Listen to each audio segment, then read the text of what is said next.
ካህን በደለኛ ሆኖ ቢቀድስ ቅዳሴው ያርጋል ወይ? እኛስ ብንቆርብ በትክክል ቅዱስ ሥጋው ክቡር ደሙ ሆኖ ይሰጠናል ወይ? እኛ የምናውቀውን ኃጢአት የሰራ ሰው ሲቀድስ ብናየው ጭንቅላታችን እንዴት ሰላም ሊሰማው ይችላል? እውነት ጸሎቱ ያርጋል? እግዚአብሔር ይሰማዋል? አይሰማውም ከሆነ ከስረናል እስከ ዛሬ ሊሆን ነው። ይሰማዋል ከሆነ እግዚአብሔር የቄስ ሲሆን ኃጢአትን አይቆጣም ማለት ነው። ጸሎታችንን እግዚአብሔር እንዲሰማን የለመነው ልመና፣ የገባነው ምህላ፣ የገባነው ሱባኤ፣ የጠየቅነው ጥያቄ ሁሉ አንድ ካህን ሰዓታቱን እየቆመ ቅዳሴውን እየቀደሰ ኪዳኑን እያደረሰ ጸሎት እየጸለየ ንጹሕ ጽሩይ ፍጹም ካህን ቢሆንና ሕዝቡን ግን ባያገለግል ካህን ሊባል አይችልም። በስመ አብ ወወልድ ወመንፈስ ቅዱስ አሐዱ አምላክ። በስመ አብ ወወልድ ወመንፈስ ቅዱስ አሐዱ አምላክ። በስመ አብ ወወልድ ወመንፈስ ቅዱስ አሐዱ አምላክ። ይትባረክ እግዚአብሔር አምላከ አበዊነ ቅዱሳን ዘሰባህ ምህረቶ በላዕሌነ። ምህረቱን ቸርነቱን ይቅርታውን በሕይወታችን ላይ ያጸናልን የአባቶቻችን ፈጣሪያችን እግዚአብሔር ላደረገልን በጎ ሥራ ሁሉ ስሙ የተመሰገነ ይሁን።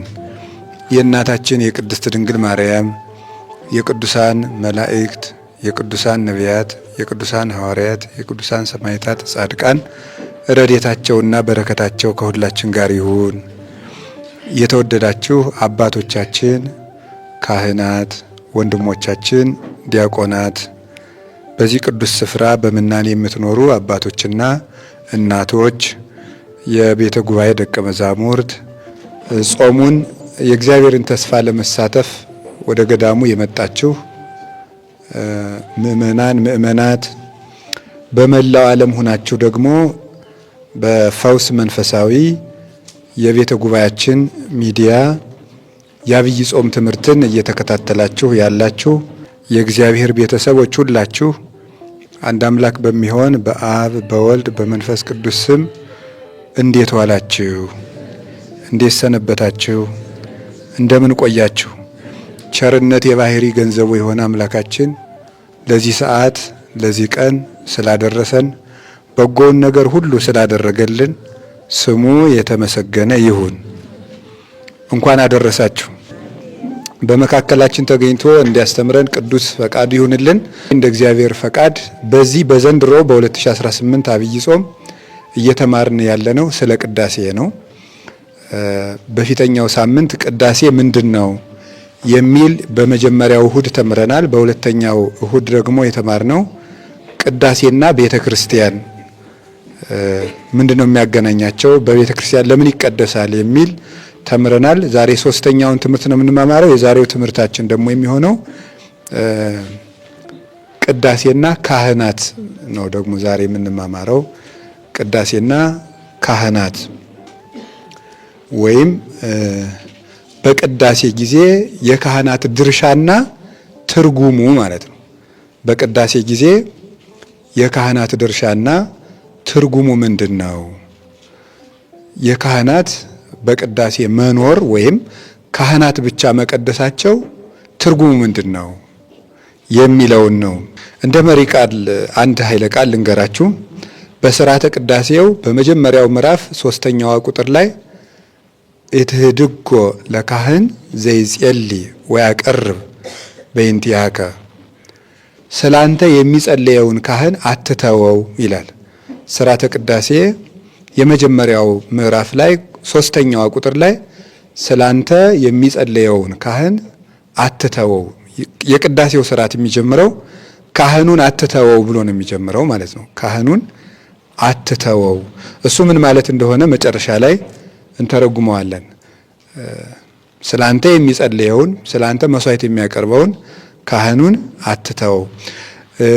እንግዲህ የካህናት ድርሻ በቅዳሴ ጊዜ ምንድን ነው የሚል ነው ዛሬ የምንማማረው። ከዚያ በፊት ክህነት ምንድን ነው፣ ካህን የሚሆንስ ማን ነው የሚለውን ትንሽ መግቢያ እንማማራለን። ክህነት ማለት እንግዲህ በግዕዙ ሲወሰድ ተክህን አገለገለ ከሚል የግዕዝ አንቀጽ ነው የሚወጣው። ካህን ማለት አገልጋይ ማለት ነው። ካህን ማለት አገልጋይ ማለት ነው። የሚያገለግለው ሁለት ነው የሚያገለግለው፣ እግዚአብሔርን ያገለግለዋል በምስጋና በመስዋዕት እንደገና የእግዚአብሔርን ሕዝብ ያገለግለዋል። ስለዚህ አንድ ካህን ለእግዚአብሔር ንጽሕና ለሕዝቡ ትሕትና ይይዛል ማለት ነው። እግዚአብሔርን ያገለግላል፣ ሕዝቡን ደግሞ ያገለግላል። ስለዚህ ሕዝቡን ለማገልገል ትሕትና ያስፈልገዋል፣ እግዚአብሔርን ለማገልገል ደግሞ ንጽሕና ያስፈልገዋል፣ ቅድስና ያስፈልገዋል። ያ ማለት ካህን የማይሳሳት ቅዱስና ፍጹም ነው ማለት ሳይሆን ሁልጊዜ ራሱን ለማንጻት የሚጥር የሚታገል በየጊዜውም ነውሩን በንስሐ እያራቀ የሚኖር መሆን አለበት ማለት ነው። ስለዚህ አንድ ካህን ድርሻው እግዚአብሔርንና ሰውን ማገልገል ነው። እግዚአብሔርንና ሰውን ማገልገል ነው። እግዚአብሔርን በሰዓታት ያገለግላል፣ በማህሌት ያገለግላል፣ በኪዳን ያገለግላል፣ በቅዳሴ ያገለግላል፣ በጸሎት ያገለግላል፣ መስዋዕት በመሰዋት ያገለግላል፣ በስግደት ያገለግለዋል፣ በጾም ያገለግለዋል፣ በጸሎት ያገለግለዋል እግዚአብሔርን። እንደገና ደግሞ የእግዚአብሔርን ሕዝቦች ደግሞ ያገለግላል። አንድ ካህን እግዚአብሔርን ብቻ ሰዓታቱን እየቆመ ቅዳሴውን እየቀደሰ ኪዳኑን እያደረሰ ጸሎት እየጸለየ ንጹሕ ጽሩይ ፍጹም ካህን ቢሆንና ሕዝቡን ግን ባያገለግል ካህን ሊባል አይችልም። ጉድለት አለበት። አንድ ክንፍ ብቻ ያለው ወፍ ሆነ ማለት ነው። ስለዚህ ሁለቱን ማገልገል አለበት። በነገራችሁ ላይ እውነተኛ ምንኩስና ራሱ ሰውንና እግዚአብሔርን መውደድ ነው አይደል? ታውቃላችሁ። እውነተኛ ምንኩስና እግዚአብሔርንና ሰውን መውደድ ነው። መነኩሴ ሁልጊዜ ጥረቱ ምንድን ነው? እግዚአብሔርና ሰው እንዳይከፋበት ነው። እንደሱ ነው። እግዚአብሔርን በፍጹም ልብ መውደድና ባልንጀራን በፍጹም ለመውደድ። ምክንያቱም በዓለም ሲኖር ሀብት ንብረት የሚባለው ነገር ፍቅር ይካፈላል፣ ፍቅር ያጎላል፣ ያጣላልም። መነኮሳት ግን ያንን ዓለም የሚያጣላውን ነገር ጥለው የሚመጡት ሰውን በሙሉ ልብ መውደድ እንዲችሉ ነው። ያን የሚያጣላውን ነገር ጥለው የሚመጡና ኑሯችን ይሄንን መስቀል ነው የሚመስለው። ኑሯችን ይሄን መስቀል ነው። የክርስቲያኖች ኑሯችን በተለይ የመነኮሳትና የካህናት ይሄ መስቀል ወደ ላይ አንድ ቋሚ ያለው እንደገና ደግሞ ወደ ጎን አንድ መስመር አለው። ወደ ላይ ያለው ከእግዚአብሔር ጋር ያለንን ህብረት ነው የሚያመለክት። ወደ ጎን ያለው ከሰዎች ጋር ያለንን ህብረት ነው የሚያመለክት። ይሄንን ለማድረግ ግን ይሄ መስቀል ነው። መስቀል ማለት ደግሞ መከራን የሚወክል ነው። እግዚአብሔርንም ለመውደድ ትግል አለው፣ ሰውንም ለመውደድ ትግል አለው። ማን ይፈትናል? ዲያብሎስ ይፈትናልና ማለት ነው። ለዚህ ብሎ ትዕግስት ሲኖር እግዚአብሔርን ለመውደድ በሚመጣው መከራ ታጋሽ ሲሆኑ፣ ሰውንም ለመውደድ በሚፈተኑት ፈተና ታግሶ ሲኖሩ አንድ ሰው መነኩሴ፣ ካህን፣ ክርስቲያን ይባላል ማለት ነው።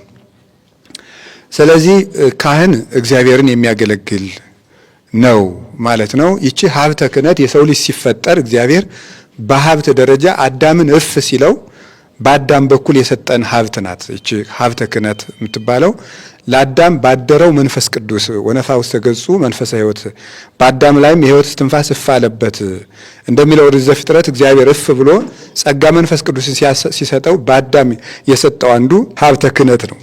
በትንቢተ ኢሳይያስ ምዕራፍ 11 ቁጥር 1 ጀምሮ እንደተቀመጠው እስከ ቁጥር 4 ድረስ ያለው ሰባቱ መንፈሶች የሚባሉት ከሰባቱ ሀብታት አንዱ የክህነት ሀብት አንዱ ነው፣ እግዚአብሔርን ለማገልገል። ከዚያ አዳም ለልጁ ለሴት፣ ሴት ለሄኖስ፣ ሄኖስ ለቃይናል፣ ቃይናል ለመላልኤል፣ መላልኤል ለያሬድ፣ ያሬድ ለሄኖክ፣ ሄኖክ ለማቱሳላ፣ ማቱሳላ ለኖህ እያለ እንዲህ እየወራረደ መጥቶ አብርሃም፣ ይስሐቅ፣ ያዕቆብ እያለ በዚህ በምርቃት በቡራኬ ነበር የቀድሞይቱ ክህነት የምትሰጠው።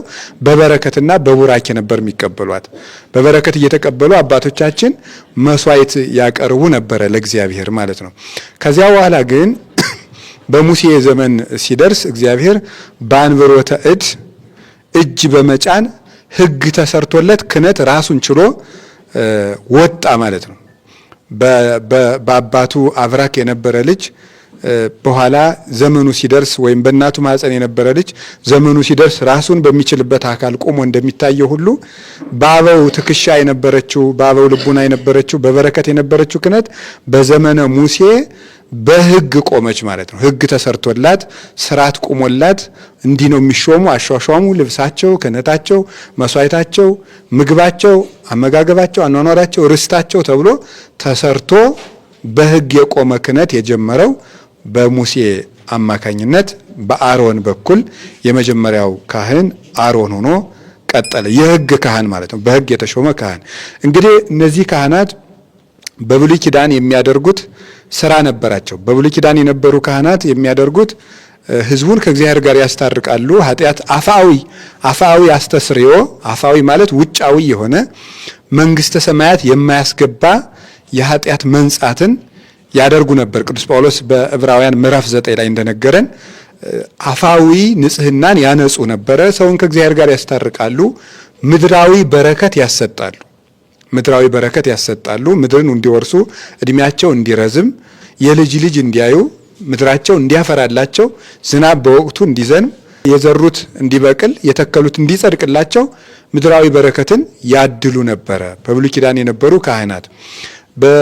ሊቀ ካህናቱ ደግሞ በዓመት አንድ ጊዜ በቅድስተ ቅዱሳን እየገባ ልብስ ለብሶ ለሕዝቡ ለንጉሱና ለሕዝቡ እና ለራሱ መስዋዕት በማቅረብ የሕዝቡን ኃጢአት ዕለተ አስተስርዮ በምትባለው በዓመት አንድ ቀን የደህንነት ቀን ትባላለች፣ ወይም የድህነት ቀን። በሷ የሚቀርበው መስዋዕትም የደህንነት መስዋዕት ይባላል። የሰባ ወይፈን አቅርቦ የሕዝቡን የዓመት ኃጢአት ያስተሰሪ ነበር ማለት ነው። ከዛ ሌሎቹ ሌዋውያን ካህናት ደግሞ የዕለቱን መስዋዕት፣ የመባቻውን፣ የሰርኩን እንዲህ ያለውን ተራ መስዋዕትም ያቀርቡ ነበረ ማለት ነው። ሊቀ ካህናቱ ግን በዓመት አንድ ጊዜ እያቀረበ ሕዝቡን ከእግዚአብሔር ጋር ያስታርቃሉ። የእግዚአብሔርን መልእክትም ወደ ሕዝቡ ያደርሳሉ። ሕጉን ያስተምራሉ፣ ትንቢት ይናገራሉ፣ ተስፋ ይቀጥላሉ። ለጌታችን ለኢየሱስ ክርስቶስ ለእውነተኛው መሲህ መምጣት መሰረት እየጣሉ በር እየከፈቱ ጥርጊያ እየጠረጉ ሕዝቡን ሲያሰናዱ የነበሩ ናቸው የብሉይ ኪዳን ካህናት የሚባሉት ባጭሩ ማለት ነው። እነዚህ ተስፋ ሲጠብቁ የነበሩ ናቸው። ራሱ ሊቀ ካህናቱ ኃጢአት ያለበት ነው። የሚያቀርበው መስዋዕትም የፍጡር መስዋዕት ነው የሚያቀርበው። የበግ ደም፣ የጊደር ደም ነው የሚያቀርበው። የሚያቀርበው መቅደስም ሰው የሰራው መቅደስ ነበረ።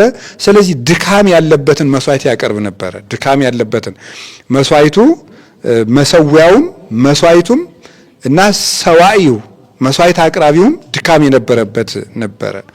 በኋላ ለስም አጠራሩ ክብር ምስጋና ይግባውና ጌታችን መድኃኒታችን ኢየሱስ ክርስቶስ የዘመን ፍጻሜ በደረሰ ጊዜ ሰውን ከራሱ ከአባቱና ከመንፈስ ቅዱስ ጋር ለማስታረቅ ወደዚች ምድር መጣ።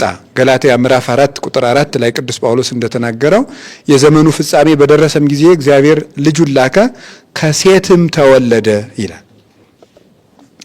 ከሴትም ተወለደ። እንግዲህ የዘመኑ ፍጻሜ ያለው እግዚአብሔር ለተስፋ የቀጠረው ቀጠሮ አለ። በኢትዮጵያ ኦርቶዶክስ ተዋሕዶ ቤተክርስቲያን አተረጓጎም እና በሊቃውንት በአሃታ ቤተክርስቲያናትም ትርጓሜ መሰረት ይሄ የተስፋ ቀጠሮ የተባለው 5500 ዘመን ነው። ያ ሲደርስ እግዚአብሔር ልጁን ላከ። አካላዊ ቃል ዘመኑ ሲፈጸም 5500 ዘመን ሲፈጸም ወደዚች ምድር መጣ። ወደዚች ምድር የመጣበት ምክንያት ክህነት ማለት የእግዚአብሔር ልጅ ራሱ ወደዚህ ዓለም የመጣበት ዓላማ ነው።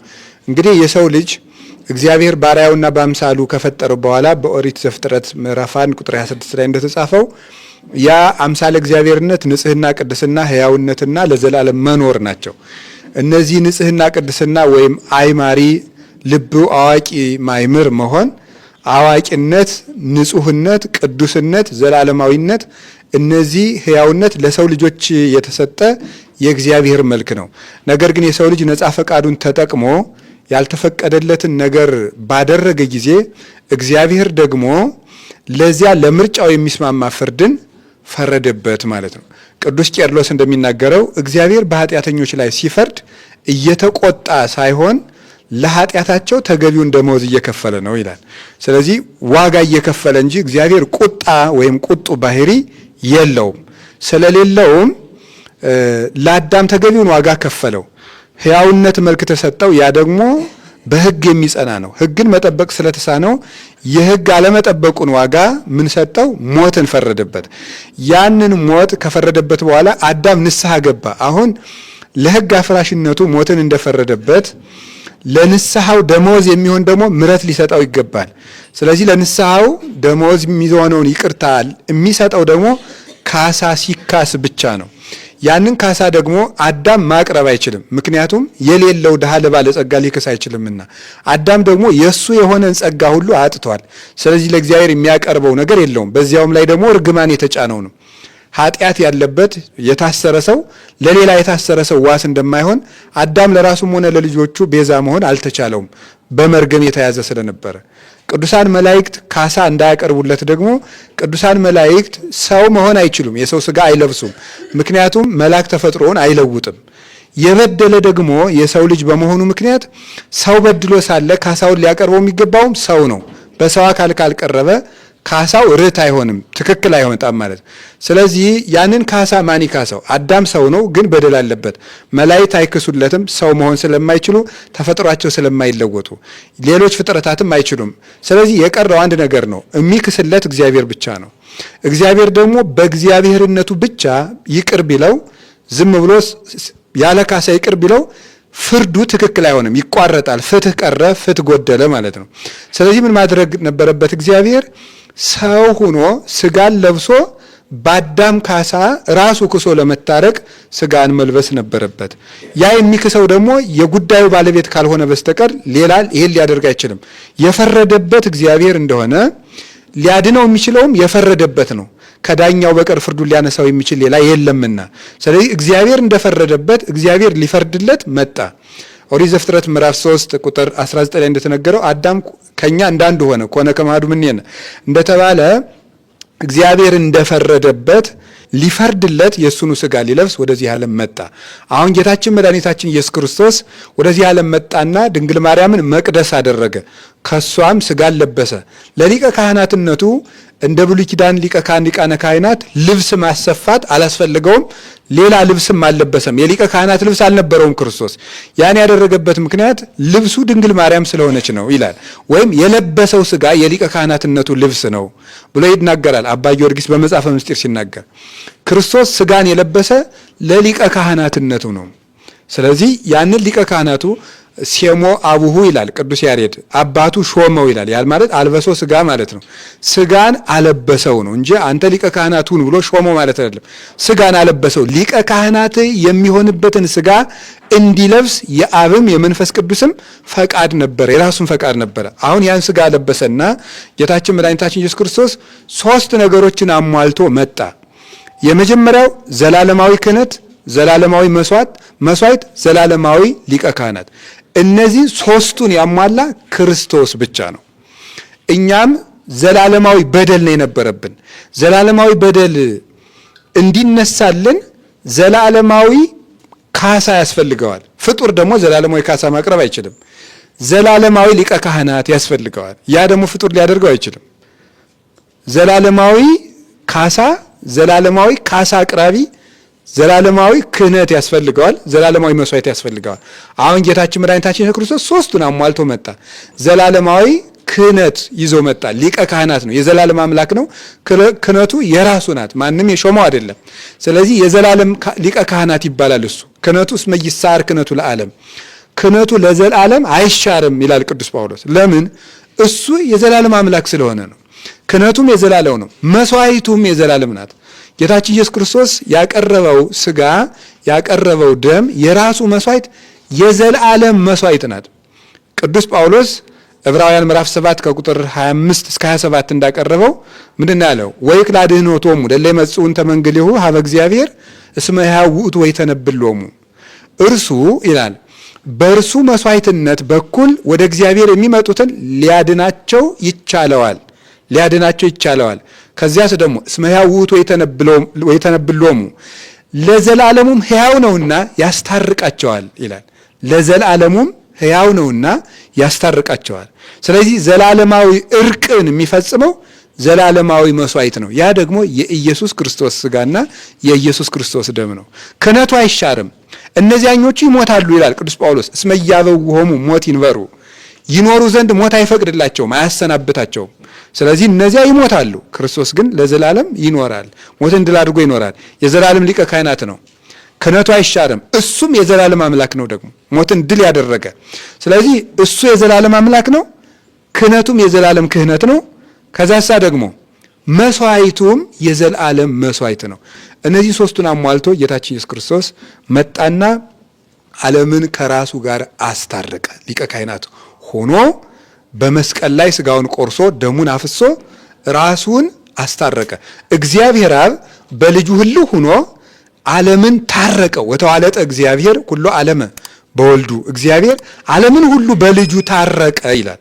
እግዚአብሔር በልጁ ሆኖ ዓለሙን ከራሱ ጋር ያስታርቅ ነበር ይላል ቅዱስ ጳውሎስ ሁለተኛ ቆሮንቶስ ምዕራፍ 5 ከቁጥር 18 ጀምሮ ሲናገር ወተዋለጠ እግዚአብሔር በልጁ ህልው ሆኖ ዓለሙን ከራሱ ጋር አስታረቀ። እግዚአብሔር ወልድ ደግሞ ምን አይደለም በገዛ ደሙ በገዛ ስጋው ዓለምን ከራሱና ከአባቱ ከመንፈስ ቅዱስ ጋር አስታረቀ። ስለዚህ እሱ እውነተኛ ሊቀ ካህናታችን ነው ኢየሱስ ክርስቶስ።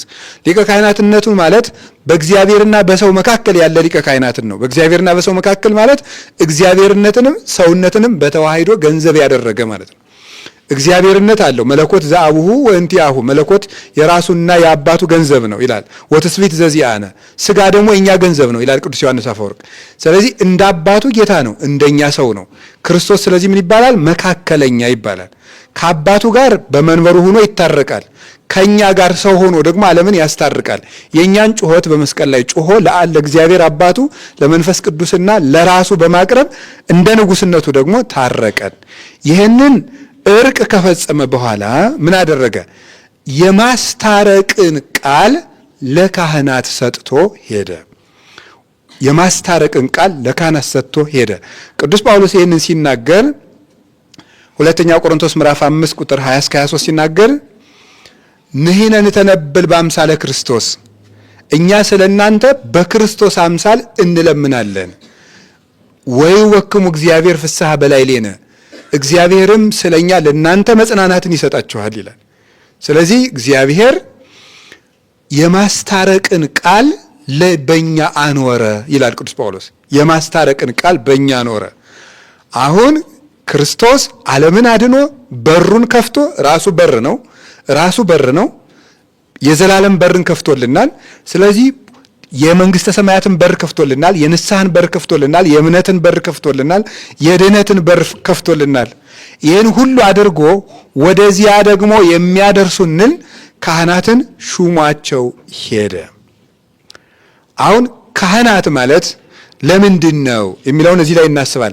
እንግዲህ እንደዚህ ከሆነ ጌታችን ኢየሱስ ክርስቶስ የዘላለም ሊቀ ካህናታችን ከሆነ ሌላ ካህን የሚያስፈልገን ለምንድን ነው? እሱ አይበቃንምን ብለን መጠየቅ እንችላለን። ለዚህ መልሳችን ምንድን ነው? ሌላ ካህን የሚያስፈልገን ስለ ሁለት ምክንያት ነው። አንደኛው ኢየሱስ ክርስቶስ ሊቀ ካህናት ስለሆነ። ሊቀ ካህናት ማለት ምን ማለት ነው? ሊቀ ካህናት ማለት ነው። እስኪ በማን ላይ ነው ሊቅ የሆነው? የካህናት አለቃ ማለት ነው። ሊቀ ካህናት ማለት በማን ላይ ማለት ነው? ንጉሠ ነገሥት ሲባል ሰምታችኋል አይደል? ንጉሠ ነገሥት ይባላል። አፄ ኃይለ ሥላሴ ንጉሠ ነገሥት ይባላሉ። ንጉሠ ነገሥት ማለት ግዝ ነው አይደል? የነገሥታት ንጉሥ ማለት። ስለዚህ ሌሎች ነገሥታት ስላሉ ነው እሳቸው የነገሥታት ንጉሥ የሆኑ። እነዚያ ሌሎች ነገሥታት እነማን ናቸው? የሸዋ ንጉሥ፣ የትግራይ ንጉሥ፣ የሶማሌ ንጉሥ፣ የሐማሴን ንጉሥ፣ የጎጃም ንጉሥ፣ የጎንደር ንጉሥ፣ የወሎ ንጉሥ አለ ማለት ነው። ስለዚህ እነዚያ ሁሉ ንጉሥ፣ አሁን ንጉሥ ሚካኤል፣ ንጉሥ ገሌ እየተባሉ ይጠራሉ። ልክ እንደ የነዚያ ደግሞ ነገሥት ነው። ስለዚህ ክርስቶስ ሊቀ ካህናት መባሉ ካህናት ስላሉ ነው። ካህናት ባይኖሩ ኑሮ ሊቀ ካህናት ባልተባለም ነበረ። ሊቀ ካህናት ነው እሱ። የነሱ ራሳቸው ነው።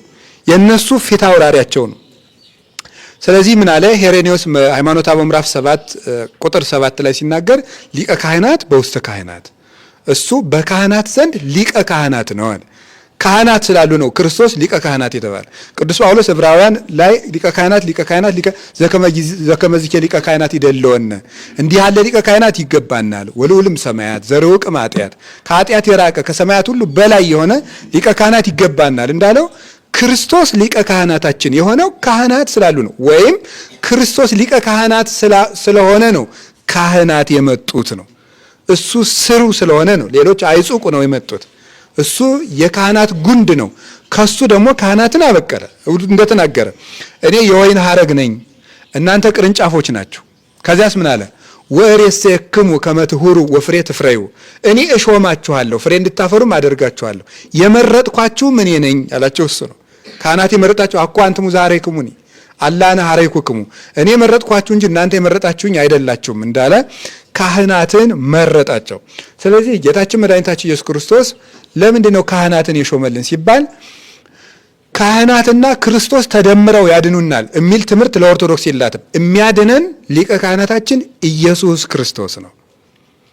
ታዲያ ምንድን ነው ሲባል ካህናት ተልእኮ ፈጻሚዎች ናቸው። በኋላ እናመጣዋለን። ተልእኮ ፈጻሚዎች ናቸው። የክርስቶስ ምትኮች ግን አይደሉም። የክርስቶስ ምትክ አይደሉም። የክርስቶስ ምትኮች ሳይሆኑ የክርስቶስ ተግባር ፈጻሚዎች፣ ተላላኪዎች ናቸው፣ መልእክተኞች ናቸው። የክርስቶስ የድህነት ቃሉን ተሸክመው የሚያደርሱ የሰላም መልእክተኞች፣ ውሃ ቀጆች፣ እንጨት ሰባሪዎች፣ የድህነት ሰራተኞች ናቸው ካህናት ማለት። ይህን ነው ያደረገው ክርስቶስ። ስለዚህ አንደኛው ካህናት ለምን አስፈልጉን? ክርስቶስ ሊቀ ካህናት ስለሆነ። ሁለተኛው ጌታችን ኢየሱስ ክርስቶስ እንዲህ ብሎ ነበረ። የሉቃስ ወንጌል ምዕራፍ 22 ቁጥር 19 ላይ እንዲህ የሚል ቃል ተናግሯል። ይህንን ህብስት በምትቀበሉበት ጊዜ መታሰቢያዬን አድርጉት ብሏቸዋል። መታሰቢያዬን አድርጉት ወይም ስጋውን ሲሰጣቸው ህብስቱን አንስቶ ይህ ስጋዬ ነው፣ ወይኑን አንስቶ ይህ ደሜ ነው ብሎ ሲሰጣቸው መታሰቢያዬን አድርጉት ብሏል። ስለዚህ ስጋውን የሚሰጠን ደሙን የሚሰጡን የክህነት ተልእኮ ፈጻሚዎች ካህናት ያስፈልጋሉ ማለት ነው። ያስፈልጋሉ። ካህን ያስፈልገው ክርስቶስ ሊቀ ካህናት ስለሆነ የእሱን ተልእኮ ለመፈጸም እና ስጋ ወደሙን ለማቀበል ነው። ስጋ ወደሙን ለማቀበል እንደዚህ ያላቸው ደግሞ 12ቱን ነው፣ ሁሉ አይደሉም። እናንተ መታሰቢያዬን አድርጉት ስላላቸው ያ ማለት ስጋዬን ስትፈትቱ ደሜን ስታቀብሉ መከራዬን እያሰባችሁ አድርጉት ለማለት ነው። መታሰቢያዬን አድርጉት ያለ ይሄን እኔን ለማቁረብ የቆረስከው ስጋ ነው፣ እኔን ለማቁረብ የፈሰስከው ደም ነው እያላችሁ ቀድሱ ተቀበሉ ማለቱ ነው። ያንን ለማድረግ ካህናት ያስፈልጉ ነበር። ምስጢራተ ቤተክርስቲያንን ለመፈጸም ካህናት ያስፈልጋሉ። ስለዚህ ጌታችን መድኃኒታችን ኢየሱስ ክርስቶስ የካህናት ራስ ነው። አንድ ነገር እንዳትሳሳቱ የሚያስፈልገው ካህን የክርስቶስ ምትክ አይደለም። እንደሱ አይደለም። ክርስቶስ በውስጡ የሚሰራበት የክርስቶስ ባሪያ ማለት ነው። ክርስቶስ በውስጡ የሚሰራበት አድሮ የሚሰራበት ነው። አድሮ የሚሰራበት ክርስቶስን የሚተካ ሳይሆን ክርስቶስ በሱ የሚሰራበት ነው። በሱ አድሮ የሚሰራበት በሱ አድሮ የሚሰራበት ሃይማኖተ አበው ምዕራፍ 71 ቁጥር 32 ላይ ቅዱስ ቄርሎስ ሲናገር እስመ ኢየሱስ ክርስቶስ ዘትማልሞ ዮሞ ክመ ውእቱ እስከ ለዓለም፣ ጌታችን መድኃኒታችን ኢየሱስ ክርስቶስ ትናንትም ዛሬም እስከ ዘላለሙ ድረስ ሕያው ነው ይላል። ኢነሃሊኬ ከመ ካህናት እለ ያርጉ ምስጢራተ ከመ ዘያስተዳልውዎ ወይም የጥውዎ ለነ። እነዚህ ካህናት የሚቀድሱ ካህናት ይላል የክርስቶስ ምትክና ክርስቶስን ራሳቸው የሚያቀብሉን አይምሰለን። ስጋውና ደሙን እነሱ የሚሰጡን አይምሰለን። እሙንቱሰ ይገብሩ ግብረ መልእክት በከመ ክህሎቶሙ፣ እነሱ እንደ ችሎታቸው መጠን የሚያገለግሉ አገልጋዮች ናቸው ይላል። ወውቱ እግዚእነ ኢየሱስ ክርስቶስ ዘይፈጽም ኩሎ፣ ምስጢራቱን የሚፈጽምና ስጋው ደሙን የሚያቀብለን ራሱ ነው ይላል ቅዱስ ቄርሎስ። ካህኑ እንደ አቅሙ አገልጋይ ነው ይላል፣ እንደ አቅሙ ተላላኪ ነው። በሱ አድሮ ግን ስጋው ደሙን የሚያቀብለን ምንድን ነው? ክርስቶስ ነው። ስለዚህ ካህኑ የክርስቶስ ኢንስትሩመንት ነው፣ መሳሪያ ነው፣ ማንካ ነው፣ ጉጠት ነው፣ ዕቃ ነው፣ ማቀበያ ነው እንጂ ክርስቶስን የሚተካ አይደለም። አሁንም ቢሆን ሊቀ ካህናታችን ኢየሱስ ክርስቶስ ብቻ ነው። ለተዋሕዶ ቤተክርስቲያን አንድ ሊቀ ካህናት ነው ያላት። አንድ ሊቀ ካህናት እገሌ ሲባል ልትሰሙ ትችላላችሁ። የወረዳው ቤተ ክህነት ኃላፊ ሊቀ ካህናት ሲባል ልትሰሙ ትችላላችሁ። ያ ማለት በኦርጋናይዜሽን በተቋሙ በአስተዳደር እዚያ ወረዳ ውስጥ ላሉ ቄሶች ምንድን ነው አስተዳዳሪ ማለት ነው። አስተዳዳሪ ነው እንጂ ሊቀ ካህናት እየተባለ ሌላ እንደሱ አይደለም። አስተዳዳሪ እነዚያን የሚመራ ነው። የመሪነት ጉዳይ ነው እንጂ ከድህነት ጋር የሚያያዘው ግን ሊቀ ካህናታችን አንድ ነው፣ እርሱም ክርስቶስ ነው። ሌላ ሊቀ ካህናት የለንም። ሌሎቹ ካህናት ምንድናቸው ነው ያልኳችሁ? የክርስቶስ መሳሪያዎች ናቸው። የክርስቶስ መሳሪያ ናቸው። ራዕየ ዮሐንስ ምዕራፍ 1 ላይ ምንድነው? ወውስተ ዴሁ ዘየማን ሰብኡ ከዋክብት፣ በቀኝ እጁም 7 ከዋክብት አሉ ይላል። በእጅ የተያዘ ነገር ምንድነው? መስሪያ ነው አይደል? በእጅ የተያዘ ነገር መስሪያ ነው። ስለዚህ ሰባቱን የቤተ ክርስቲያን አለቆች ምንድን ነው ያላቸው? በክርስቶስ እጅ ያሉ 7 ከዋክብት ብሏቸዋል። በክርስቶስ እጅ ማለት ክርስቶስ የሚሰራባቸው የሚኮተኩትባቸው ማለት ነው። ሰው በእጁ በያዘው ነገር ይኮተኩታል፣ ይቆርጣል፣ ይፈልጣል። ክርስቶስም በካህናት ያስራል፣ ይፈታል። ስለዚህ ካህን የክርስቶስ እጅ ነው። ካህን ፖለቲከኛ ሲሆን የማያምርበት ለዚያ ነው። ካህን የክርስቶስ እጅ ነው እንጂ የፖለቲካ እጅ ሲሆን አያምርበትም። ካህን የክርስቶስ እጅ ነው። ስለዚህ ካህናት ያስፈለጉን ለዚህ ነው። ጌታችን ኢየሱስ ክርስቶስ ካህናትን የሾመልን ይሄንን ምስጢራት እንዲፈጽሙልን ነው። ስለዚህ